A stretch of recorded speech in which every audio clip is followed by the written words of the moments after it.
From Wish TV and the All Indiana Podcast Network, this is the News 8 Daily 8 Podcast, a Wish TV News 8 update.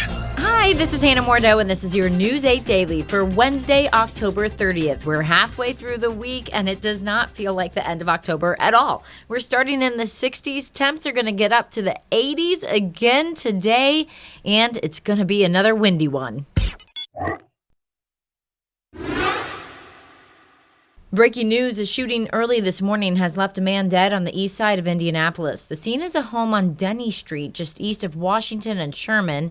An IMPD spokesperson says a call came in shortly after 2:45 this morning from family members who found the man dead in an upstairs apartment. Police tell us officers were in the same area earlier for a call of gunshots, but nothing was found. Police say they don't know yet what led to the shooting and are hoping to get video from doorbell cameras in the area to help them in their investigation.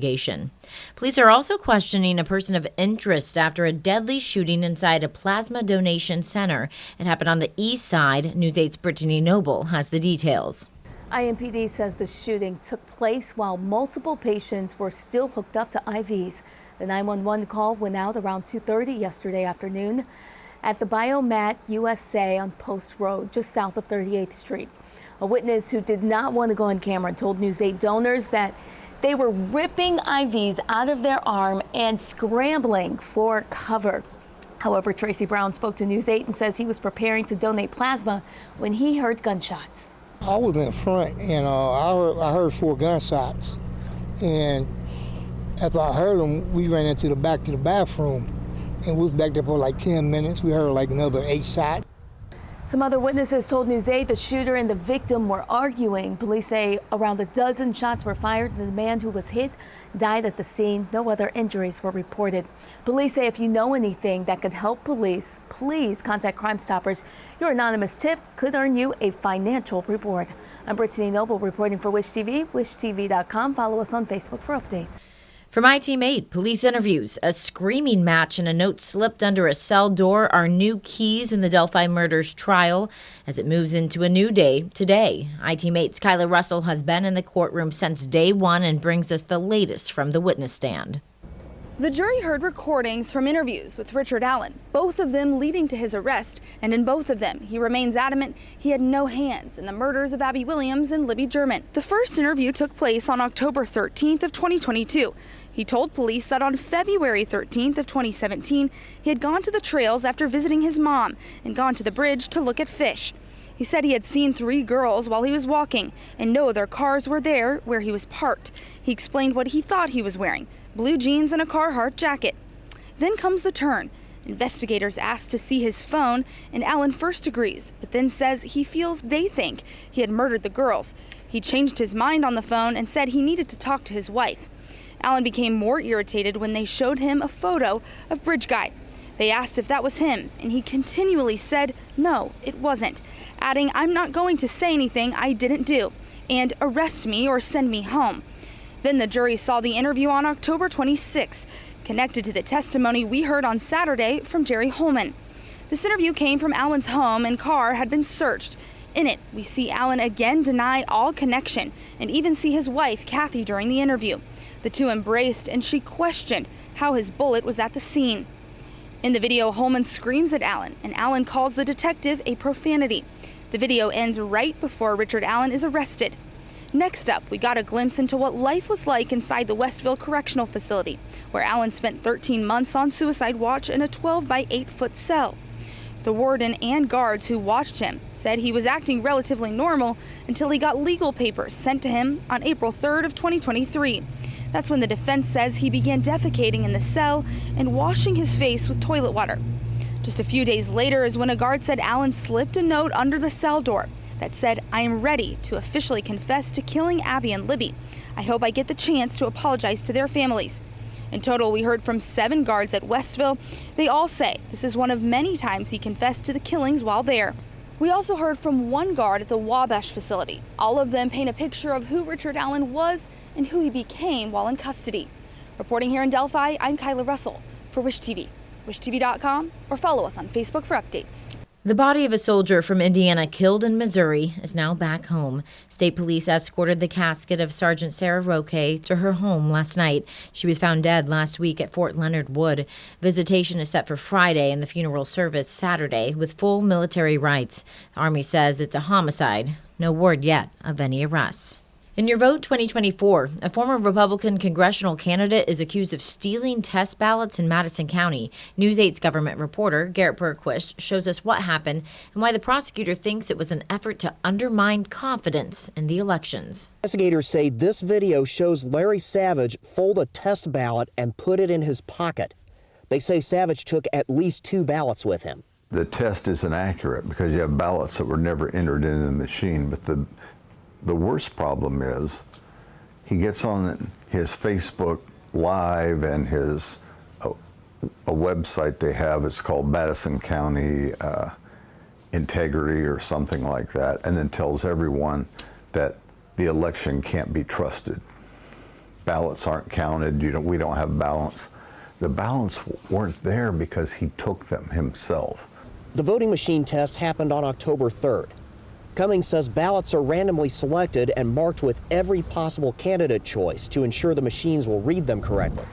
He says stealing test ballots interferes with that process. This was an effort to create a narrative that fraud is occurring, that mistakes are occurring, and the results can't be trusted.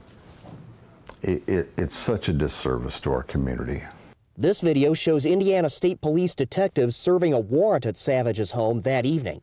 In the video, Savage insists he could take the ballots if he wanted to. She said, no, they're sample ballots. So when she said, I rolled one up, put it in my pocket, and took one of the big ones, rolled up, put it in my pocket. I didn't know that we couldn't take them. And they're coming after us patriots, man. They don't want us to be Americans. Okay. They don't want us to be Americans. This is going to be. No, they don't. The surveillance video appears to contradict that. Savage is the man in the hat standing at the voting machine. They are not fake ballots, these are live ballots. Moments afterward, investigators say Savage posted this in a Facebook Live feed. 3 ballots short, LOL, and don't take anything. Last week, he posted on Facebook, a new era of accountability has begun in Madison County. By demanding fair, transparent elections, we will restore trust and protect civil rights. Savage ran in the Republican primary against Congresswoman Victoria Spartz in May. He described himself as a MAGA candidate. He did not answer the door when News 8 went to his home Tuesday afternoon to ask for comment. In Anderson, I'm Garrett Bergquist for Wish TV. WishTV.com or follow us on Facebook for updates. Marion County election officials report people are waiting hours at times for early voting, but the addition of more sites may be taking some of the pressure off. There are now 9 places in Marion County where you can cast a ballot, up from the lone voting center at the City County building during the first 2 weeks. We checked on St. Luke's United Methodist Church, the Washington Township Voting Center. Well, the first day was crazy. We had about 4 hours wait for some people that came in. And it's gotten faster, so now it's lasting about 2 hours. Election workers say if you're looking to beat the long wait times, it's best to come right before those voting centers open in the morning. Election officials say it may take nearly 2 weeks to count the votes in a swing state county that some feel could swing the whole election. Arizona is one of the most hotly contested large states, and Maricopa is the second largest voting jurisdiction in the nation. Officials say that laws about mail-in votes combined with sheer number of voters there will likely slow the count. They say it could take 13 days to count and certify everything. The man considered the future of the Colts is no longer the starting quarterback. Anthony Richardson will be the backup to Joe Flacco for Sunday's primetime game against the Vikings.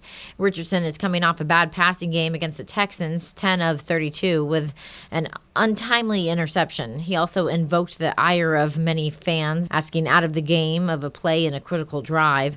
Our Colts insider does not agree with the decision. Who knows? Maybe Joe Flacco leads you to a wild card appearance. Still, that is not what you need out of your franchise, to pull the plug on a young rookie quarterback, second year, I guess, but technically rookie starts in terms of only 10 starts. That, to me, is not the precedent that NFL teams have gone with in finding success at that position. That was Kevin Bowen. Our sports team will be at the Colts headquarters today as Coach Shane Steichen faces questions about that decision.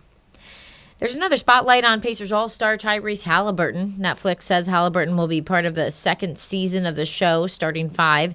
The docu-series follows 5 NBA stars behind the scenes throughout the season. Halliburton and the Pacers face the Celtics tonight at Gainbridge Fieldhouse. Tip-off is at 7 o'clock. When Taylor Swift hits the stage in 2 days, more than 100 tourism ambassadors will be downtown to help people navigate the city. News 8's Daniel Zukoski talked to one of them. These Eras Tour ambassadors want to make sure each day is the best day for Swifties as they come to Indianapolis.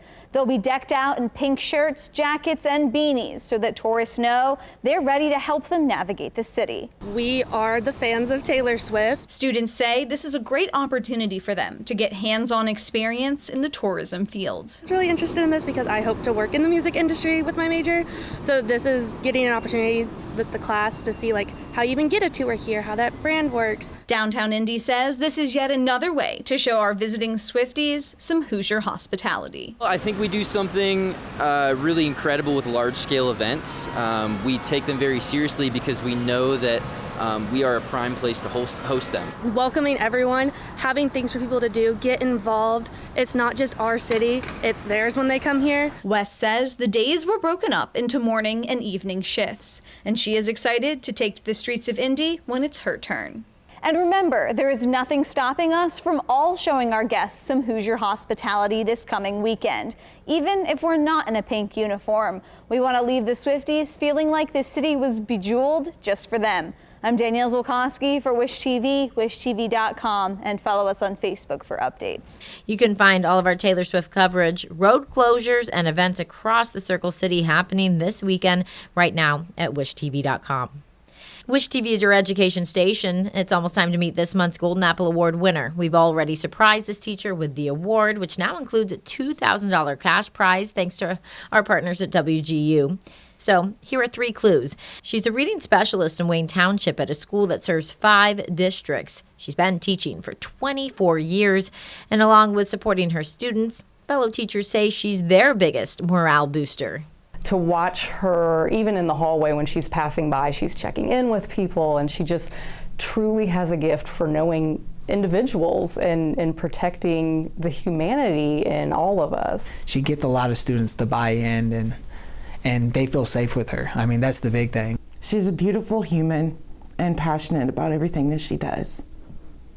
And because of that, I truly believe that she deserves it. She really was emotional when we surprised her, and yes, there were tears. You can meet our winner and see that special moment tomorrow morning at 7:30 on Daybreak. This has been your News 8 Daily from Wish TV. I'm Hannah Mordeau. Watch us on wishtv.com and follow us on Facebook for updates.